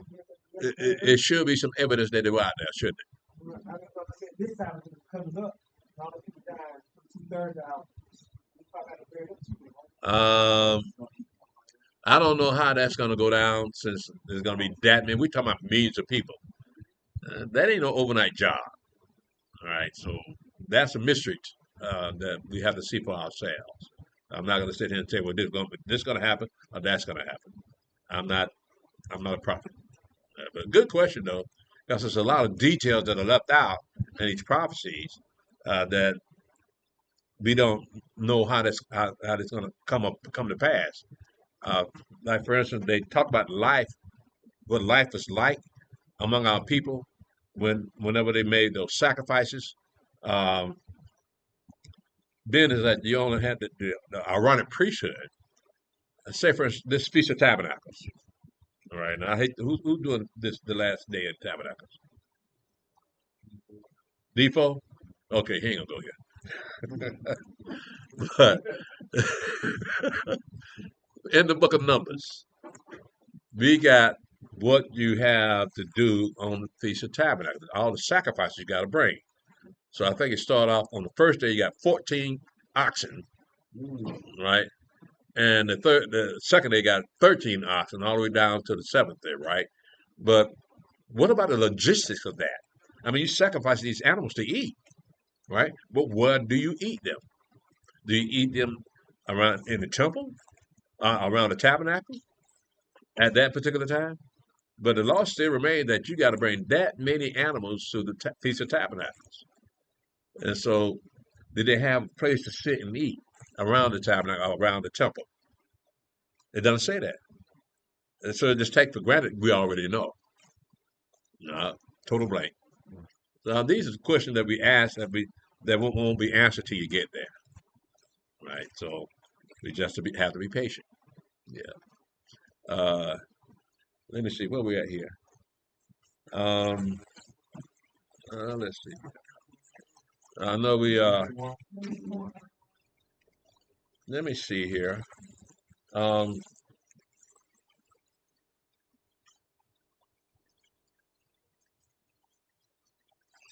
would like to do chapter 22. Let's go to because again, chapter 21 is dividing of the land. Let's go to chapter 22 because this it becomes dramatic now. Right? Look at what it says here. Then Joshua called the Reubenites and the Gadites and the half tribe of Manasseh and said unto them, You have kept all that Moshe the servant of Yahweh commanded you, and have obeyed my voice in all that I commanded you. You have not left your brethren these many days unto this day, but have kept the charge of the commandment of Yahweh your Elohim. And now Yahweh your Elohim have given rest unto your brethren, as he promised them. Therefore now return ye and get you unto your tents and unto the land of your possession, which Moshe the servant of Yahweh gave you on the other side Jordan. But take diligent heed to do the commandment and the law, which Moshe, the servant of Yahweh, charged you, to love Yahweh your Elohim, and to walk in all his ways, and to keep his commandments, and to cleave unto him, and to serve him with all your heart, with all your soul. So Joshua blessed them and sent them away. And they went up unto their tents. Now to the one half of the tribe of Manasseh, Moshe had given possession in Bashan. But unto the other half thereof he gave Joshua among their brethren on this side of Jordan westward. And when Joshua sent them away also unto their tents, then he blessed them. And he spake unto them, saying, Return with much riches unto your tents, and with very much cattle, and with silver, and with gold, and with brass, and with iron, and with very much raiment. Divide the spoil of your enemies with your brethren. And the children of Reuben, and the children of Gad, and the half tribe of Manasseh returned, and departed from the children of Israel out of Shiloh, which is in the land of Canaan. So to go unto the country of Gilead, to the land of their possession, whereof they were possessed, according to the word of Yahweh by the hand of Moshe. And when they came unto the borders of Jordan, that are in the land of Canaan, the children of Reuben and the children of Gad and half the tribe of Manasseh built there an altar by Jordan, a great altar to see to.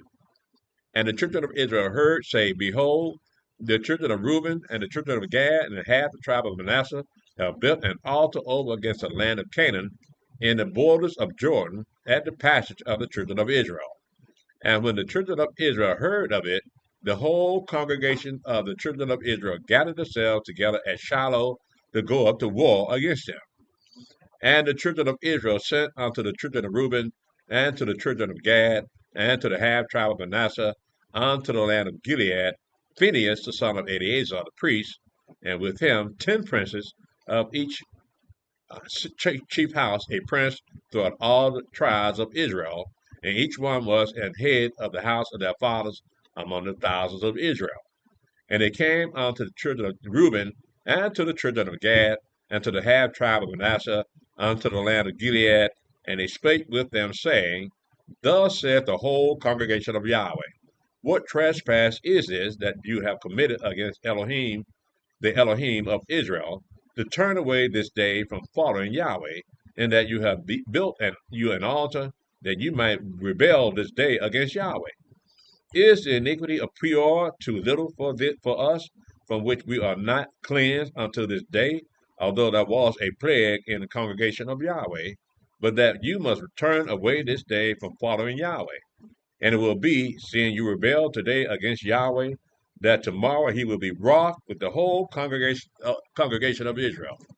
Notwithstanding, if the land of your possession be unclean, then pass you over unto the land of the possession of Yahweh, wherein Yahweh's tabernacle dwelleth, and take possession among us, but rebel not against Yahweh, nor rebel against us in building you an altar beside the altar of Yahweh our Elohim. Did not Achan the son of Zerah commit a trespass and a cursed thing, and wrath fell on all the congregation of Israel, and that man perished not alone in his iniquity? Then the children of Reuben and the children of Gad and the half tribe of Manasseh answered and said unto the heads of the thousands of Israel, Yahweh Elohim of gods, Yahweh Elohim of gods, he knoweth, and Israel he shall know. If it be in rebellion, or if in transgression against Yahweh, save us not this day, that we have built us an altar to turn from following Yahweh, or if to offer thereon burnt offering or meal offering, or if to offer peace offering thereon, like let Yahweh himself require it. And we have not rather done it for fear of this thing, saying, In time to come your children might speak unto our children, saying, What have you to do with Yahweh Elohim of Israel? For Yahweh have made Jordan a border between us and you, you children of Reuben, and you children of Gad. You have no part in Yahweh, so shall your children make our children cease from fearing Yahweh. Therefore we said, Let us now prepare to build us an altar, not for burnt offering, nor for sacrifice, but that it may be witness between us and you, and our generations after us, that we might do the service of Yahweh before him with our burnt offering and with our sacrifices and with our peace offerings, that your children may not say to our children in time to come, you have no part in Yahweh. Therefore said we, that it shall be when they should say so to us or to our generation in time to come, that we may say again, behold the pattern of the altar of Yahweh, which our fathers made, not for burnt offerings, nor for sacrifices, but it is a witness between us and you. Elohim forbid that we should rebel against Yahweh and turn this day from following Yahweh to build an altar for burnt offerings, for meal offerings, or for sacrifices beside the altar of Yahweh, our Elohim that is before his tabernacle. And when Phinehas the priest and the princes of the congregation and the heads of the thousands of Israel which were with him heard the words that the children of Reuben and the children of Gad and the children of Manasseh spake, it pleased them. And Phinehas, the son of Eleazar, the priest, said unto the children of Reuben, and to the children of Gad, and to the children of Manasseh, this day we perceive that Yahweh is among us, because you have not committed this trespass against Yahweh. Now you have delivered the children of Israel out of the hand of Yahweh. And Phinehas, the son of Eleazar, the priest, and the princes returned from the children of Reuben and from the children of Gad out of the land of Gilead unto the land of Canaan to the children of Israel, and brought them word again. And the thing pleased the children of Israel, and the children of Israel blessed Elohim, did not intend to go up against them in battle to destroy the land wherein the children of Reuben and Gad dwelt. And the children of Reuben and the children of Gad called the altar Ed, for it shall be a witness between us that Yahweh is Elohim. So we understand that word Ed is a Hebrew word, but it's also an Anglo-Saxon word, short for Edward, right? So we have names, we have words that sound alike in other languages. I'm going to stop right here and open up the floor for questions. Does anyone have any questions before we dismiss? Yes, sir. Uh-huh. No, it's not. At the end of 1,000 years, Uh-huh. wheat and tares, which is the righteous people and the ones faking somewhere, that's the tares. Yeah, They get separated. They gotta go to fire too, right? that's right. When they get fire. Oh, yeah. Good gracious. Eventually, the whole earth going to be on fire. Now, does it eventually burn up? No, it ain't going to burn up. It's going to be continually burning. Well, we're talking about pain and anguish and suffering. Those people that are in the lake of fire must suffer. Satan must suffer. His angels must suffer. So Does he know this? does he know that? Does Satan know this? Yes, he knows it. Do you remember when the man had the unclean spirit in him called Legion? He ran into the Mashiach and they say, "We know who you are. You're the son of the Most High. You're the son of Elohim. Have you come to torment us before the time?" Okay. Right? They know it's coming. And the fact that Yahweh waking up his people now, Satan knows he ain't got but a short time. Yeah. Does anyone else have any questions? Yes, sir.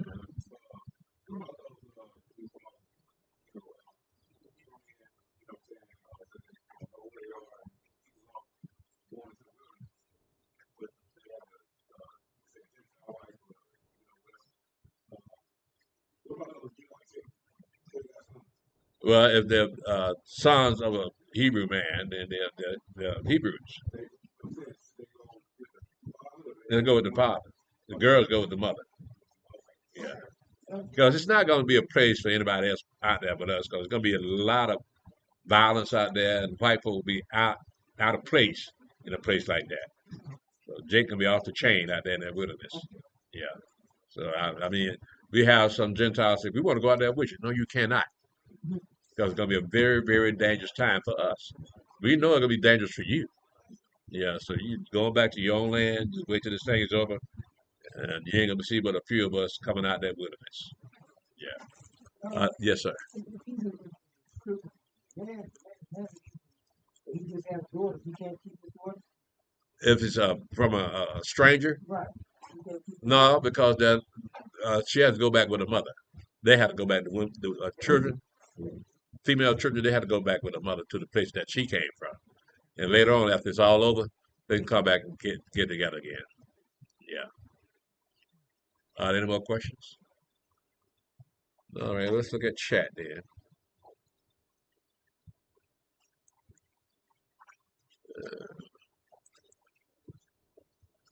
Let's see.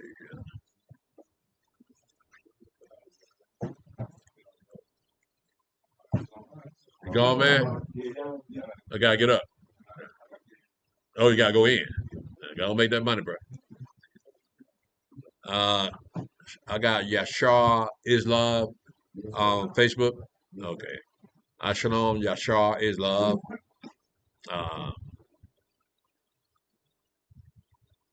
Shalom, Sister Naraya. Shalom, Abisha Judah. Shalom, Brother Alahayam and Sister Malaka. Shalom, Elder Tobias. Shalom, Morning Chris. Shalom, Thomas J. Miller. Shalom, Susie Garman. Shalom, Kevin Burtz. Shalom, David Reed. Shalom, Brother Adrian Davis. Shalom, Isha Yasharala. Shalom, Brother Hodiah in Israel. Shalom, Julius Brown. Shalom, Angeline Rowe. Shalom, Brother Mickey Anderson. Brother Kevin Bird says, Shalom to the brother and elder. Elder, I'm a little bit off the title for tonight, but I just want to ask you, where can I look for a good Hebrew name? If you can answer that for me tonight, praise Yah. I always suggest you look for a Hebrew name, go to 1 Chronicles chapter 1 and read all the way to chapter 9. You have all those Hebrew names to choose from. Also, you can go to Ezra chapter 2. You have a bunch of Hebrew names to choose from. So I suggest you, like I said, 1 Chronicles chapter 1, you got all those Hebrew names all the way to chapter 9. You have a bunch of more Hebrew names to choose from. But make sure when you choose that name, you understand what it means, that it fits your character. All right, so that's what a lot of people don't know, that our names have meanings. Our slave names didn't have no meaning. So that's my suggestion, my brother Kevin. Shalom, Angeline Rowe. Elders, and they, let's see, and they teach us the moon is 93 million miles away from the earth. No, it's the sun. The sun. The sun. The moon is what I think 285,000 miles away from the earth, but the sun is 93 million miles away. 93 light years. They call them light years, right? Yeah. So how something so far away can cast an image on a lake about a body of water? The sunlight will be too dispersed to be that concentrated to reflect off the water. But again, that's what we've been taught. Now Yahweh showed us something better. Yeah. Yeah. If you remember, when they first landed on the moon and they took pictures of the spacecraft, ain't no stars out there. Seems like you should have seen the stars first. Well, but that's my white folk. Shalom, Victor Cooper. Question: Joshua 8:34. Did he read the Ten Commandments or the whole 5 books of the Torah? It takes hours to read the Torah. Yeah, I know, the whole 5 books. So did we stand there for hours? Yeah, no. My brother, he read the book of Deuteronomy. That would contain everything in the previous books. So he read. As a matter of fact, when you go to Deuteronomy chapter 31, you'll see what Yahweh told Moshe to write in the book of the law, in the book of Deuteronomy, and put it in the Ark of the Covenant. So he was really talking about the book of Deuteronomy, not all 5 books.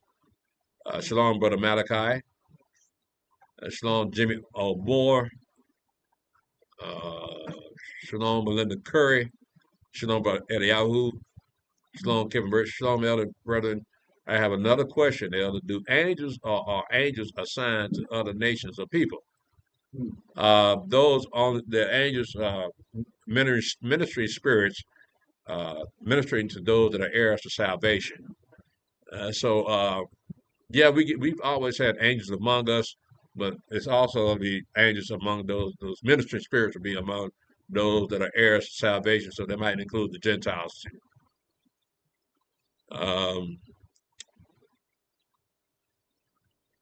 See, Mickey Anderson. So, elder, in Isaiah 14 and 16, when they say, "Is this the man?" Wasn't it talking about the king of Babylon? No, no. It's actually talking about Lucifer. It's talking about Satan. Because in order for you to torment Satan, he's got to change. He cannot be a spirit anymore. He has to take on flesh. Just like when the Satan gonna be thrown in the lake of fire, and his angels, they can't go in as spirits because you cannot hurt a spirit.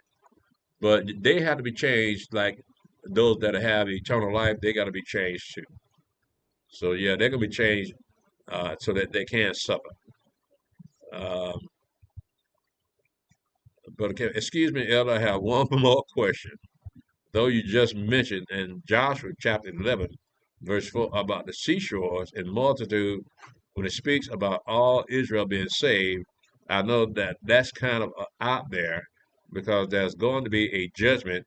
Can you answer on that judgment? Well, in Romans chapter 9, Paul says that all Israel is not of Israel. So those people that are of Israel, they're the ones that will be saved. But those that may be born Israel, but they're not of Israel, like most black people in America, they worship other gods. So yeah, though we know who they are, we know that they're Israel. But nevertheless, if they don't repent from their ways, Yahweh probably already got it set up that they would not be able to repent because He want to burn them up anyway. So that would be those people that of Israel that are Israel but are not of Israel. So the judgment is going to come upon them. Shalom, brother Alahayim, praise Yah. Sister Amelia Pennington, praise Yah for Meshach and Sister Amaria. Shalom, brother Colonel Marks and Sister Ulita. Who wants to know? Shalom, elder, yourself, brothers. I have a question. That some of our people teach and say that the stories in the Bible are just allegories, and they really didn't happen. Could you explain? Well, when you get a chance, read Deuteronomy 28 and look at all those curses. And then when you stop at Deuteronomy 28, verse 68, ask him, who has this ever happened to in the history of the world? So it points to us. Now, I can tell you a whole lot of more places to go, but if they're convinced that those stories are not real, then what he's saying is we're allegories. We're not real, right? So yeah, I suggest. I think I've mentioned this before. When you get a chance, Google, YouTube, 1925 Jerusalem, and see what you see up in there. Video of 1925 Jerusalem. Have you heard me say that, Mother? The video of Jerusalem in 1925? Well, you get a chance, check it out. You'll be surprised at what you might see. Yeah.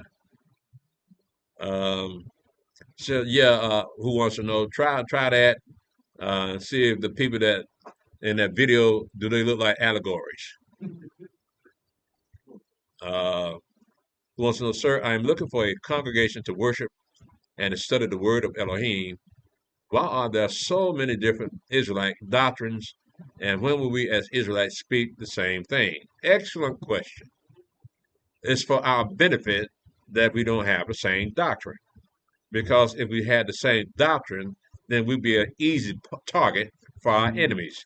Look at Martin Luther King, look at Malcolm X. They had great followers. They all believed the same thing, and the powers that be, our enemies, took them out, right? So Yahweh's using wisdom with us by letting us have different doctrines so that we won't be so concentrated. So the enemy won't look at us as a threat like they looked at Martin Luther King and Malcolm X. So we can't have the same doctrine right now.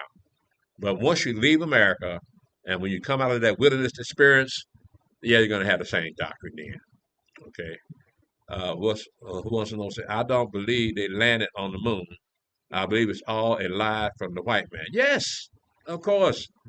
If you're going to tell a lie, tell a good one and get paid for it. Spread that lie all over the world. Praise y'all. Well, that's how white folks have ruled the world, by lies. They lied to the Indians. They lied to us. They lied to everybody. What made you think white folks are angels? They're liars, right? I mean, except for Meshach. I hope he's still there. My bad, Sister Amarise. Shalom, praise y'all, Brother McAnderson. Who wants to know? I understand. And I saw the video. Okay. He said thank you. I don't have anything after that. Okay. All right. Facebook, YouTube. We're gonna give you 5 seconds to put in your question or comment. 5, 4, 3, 2, 1. All right. Thank you, Facebook. Thank you, YouTube.